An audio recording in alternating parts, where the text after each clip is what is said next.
and with the determination that I would never let that boss of mine down again.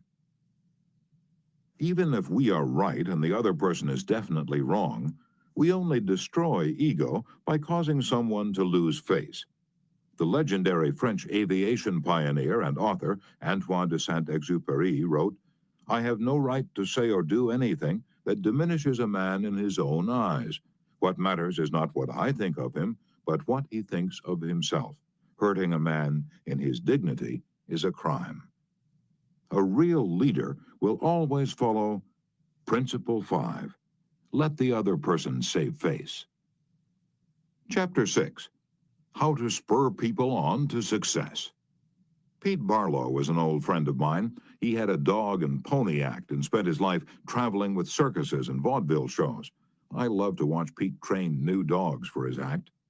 I noticed that the moment a dog showed the slightest improvement, Pete patted and praised him and gave him meat and made a great to-do about it. That's nothing new. Animal trainers have been using that same technique for centuries.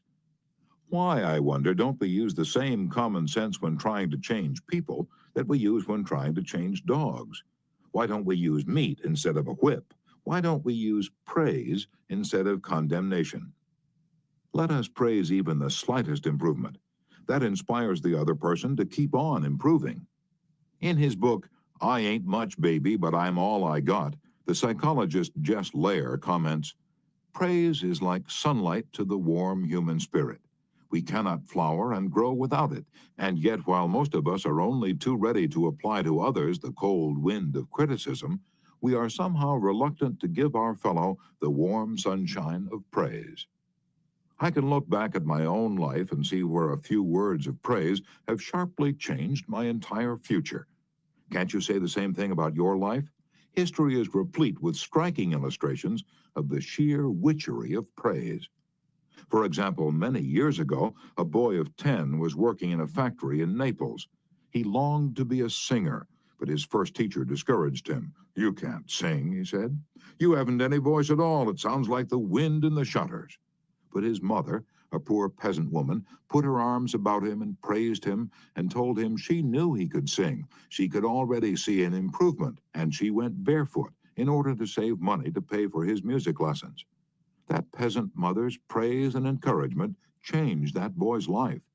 His name was Enrico Caruso, and he became the greatest and most famous opera singer of his age. In the early 19th century, a young man in London aspired to be a writer, but everything seemed to be against him. He had never been able to attend school more than 4 years. His father had been flung in jail because he couldn't pay his debts, and this young man often knew the pangs of hunger. Finally, he got a job pasting labels on bottles of blacking in a rat-infested warehouse, and he slept at night in a dismal attic room with 2 other boys, gutter snipes from the slums of London. He had so little confidence in his ability to write that he sneaked out and mailed his first manuscript in the dead of night so nobody would laugh at him. Story after story was refused. Finally, the great day came when one was accepted. True, he wasn't paid a shilling for it, but one editor had praised him. One editor had given him recognition. He was so thrilled that he wandered aimlessly around the streets with tears rolling down his cheeks. The praise, the recognition that he received through getting one story in print changed his whole life. For if it hadn't been for that encouragement, he might have spent his entire life working in rat-infested factories. You may have heard of that boy. His name was Charles Dickens. Another boy in London made his living as a clerk in a dry goods store. He had to get up at 5 o'clock, sweep out the store, and slave for 14 hours a day. It was sheer drudgery, and he despised it. After 2 years, he could stand it no longer. So he got up one morning and, without waiting for breakfast, tramped 15 miles to talk to his mother, who was working as a housekeeper. He was frantic. He pleaded with her. He wept. He swore he would kill himself if he had to remain in the shop any longer. Then he wrote a long, pathetic letter to his old schoolmaster, declaring that he was heartbroken, that he no longer wanted to live. His old schoolmaster gave him a little praise and assured him that he really was very intelligent and fitted for finer things, and offered him a job as a teacher. That praise changed the future of that boy and made a lasting impression on the history of English literature. For that boy went on to write innumerable best-selling books and made over $1 million with his pen. You've probably heard of him. His name, H.G. Wells. Use of praise instead of criticism is the basic concept of B.F. Skinner's teachings. This great contemporary psychologist has shown by experiment with animals and with humans that when criticism is minimized and praise emphasized, the good things people do will be reinforced and the poorer things will atrophy for lack of attention. John Ringlespaw of Rocky Mount, North Carolina, used this in dealing with his children. It seemed that, as in so many families, Mother and Dad's chief form of communication with the children was yelling at them. And as in so many cases, the children became a little worse rather than better after every session, and so did the parents. There seemed to be no end in sight for this problem. Mr. Ringlespaw determined to use some of the principles he was learning in our course to solve this situation.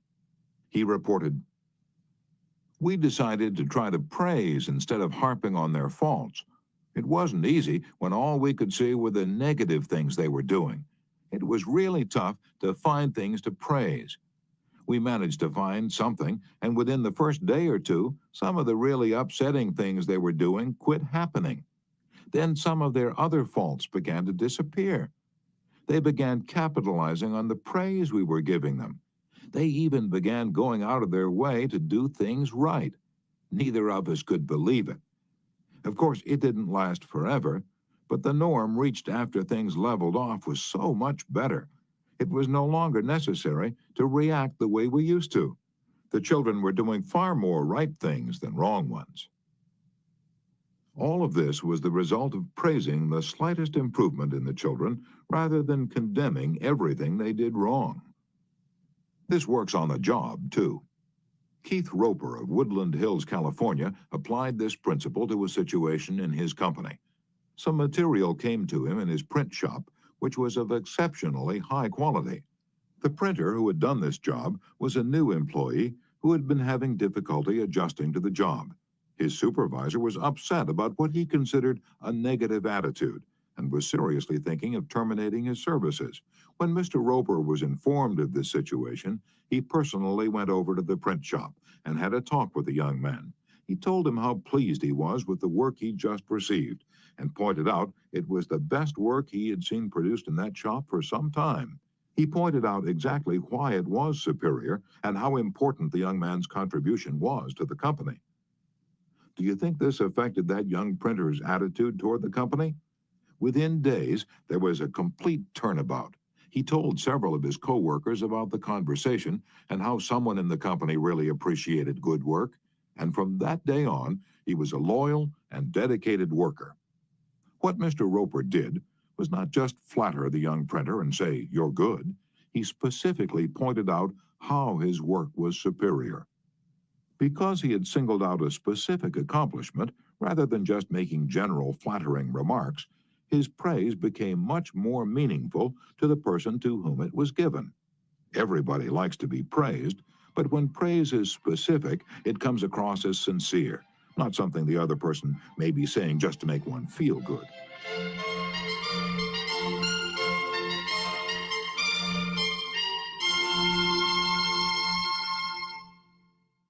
Remember, we all crave appreciation and recognition and will do almost anything to get it. But nobody wants insincerity. Nobody wants flattery. Let me repeat. The principles taught in this book will work only when they come from the heart. I'm not advocating a bag of tricks. I'm talking about a new way of life. Talk about changing people. If you and I will inspire the people with whom we come in contact to a realization of the hidden treasures they possess, we can do far more than change people. We can literally transform them. Exaggeration? Then listen to these sage words from William James, one of the most distinguished psychologists and philosophers America has ever produced. Compared with what we ought to be, we are only half awake. We are making use of only a small part of our physical and mental resources. Stating the thing broadly, The human individual thus lives far within his limits. He possesses powers of various sorts which he habitually fails to use. Yes, you possess powers of various sorts which you habitually fail to use. And one of these powers you are probably not using to the fullest extent is your magic ability to praise people and inspire them with a realization of their latent possibilities. Abilities wither under criticism, they blossom under encouragement. To become a more effective leader of people,